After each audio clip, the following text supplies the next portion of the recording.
The Essex Weekly News brought out a Centenary supplement on Friday, March the 16th, 1962, to mark its first edition, which had been published on Friday the 14th of March in 1862.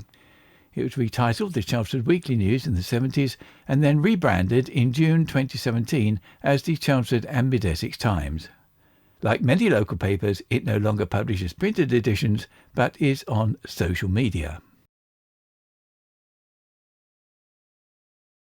The Essex Weekly News was the first newspaper, published in 1862, to challenge the established Chelmsford Chronicle, which had started its run in 1764.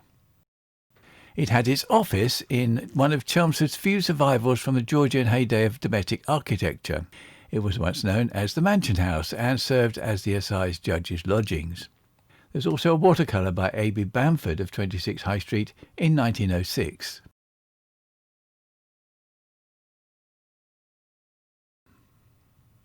Arthur Woolford was one of the directors of the Essex Weekly News and wrote the following.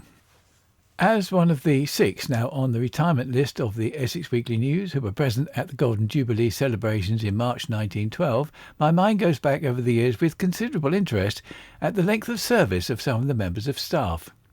In 1912 it seemed that 50 years was a very long time, as one saw men who'd been with the paper for 50, 46, 40 and 30 years. Now, having been associated myself with the paper for 52 years, 45 very actively and 7 much less actively, it doesn't seem so long at all.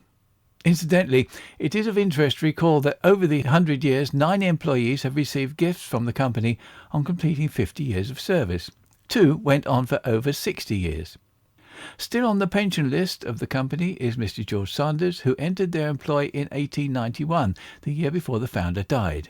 He retired after 56 years of active service in 1947 and was a director from 1942 to 1961. As already noted, there were, in 1912, 1 employee with 50 years service and 3 with 40 and over. In addition, there were 2 with over 30 and 6 with over 20. Today there is 1 with 49, 1 with 41 and 3 with over 30 and 2 with over 20, which is not bad for a small firm. With such a host of memories to draw on, I recall a few, not necessarily in order of date and not all connected with the Essex Weekly News, which show how vastly times have changed in the last 50 to 60 years.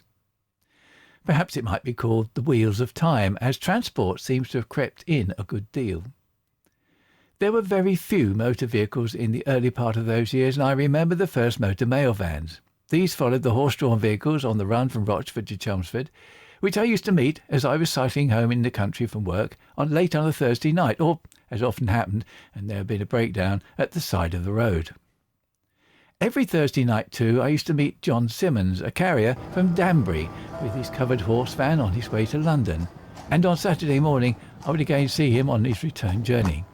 Delivery of papers had its problems in those days, especially in country districts where transport was very limited. In a number of cases, the carriers from places as far apart as Dengie Hundred and the Roothings, as well as from several villages around Chelmsford, collected parcels of the Essex Weekly News from 26 High Street during Friday and delivered them on Friday evening and Saturday. I could write a lot about some of the old carriers and of their journeys with them.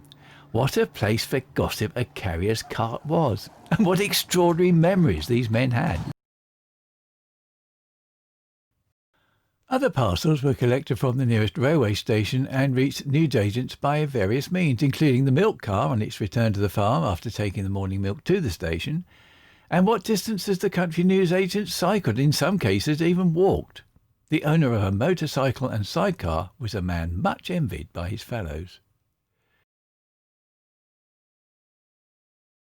Parcels were dispatched by train in those far-off days were carted to the station by hand truck or horse and cart. Again, writing of transport, I remember that our then managing director, Mr. George W. Taylor, had a hansom cab to take him home on a Thursday at lunchtime and again at 12 o'clock on Thursday night after seeing the last edition of the newspaper underway.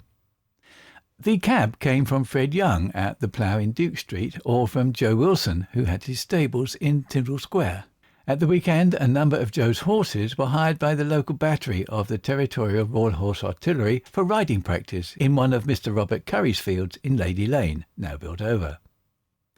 Also of interest, and to show how times have changed, the Saracen's Head and the Bell Hotel, which once stood next to the Corn Exchange, were largely used by commercial travellers who came by train with huge woven baskets containing samples.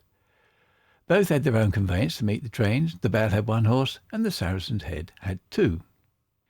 Anyone, anywhere in the High Street down to about the Stone Bridge would know that it was approaching 5:20 in the afternoon when they heard the stentorian cry of "Boots!" from Bill Friend, the driver of the Saracen's Head bus, as he was coming down from the station and entering the High Street from Tyndall Square to make sure that the boots were ready to be unloaded directly the bus pulled into the hotel yard.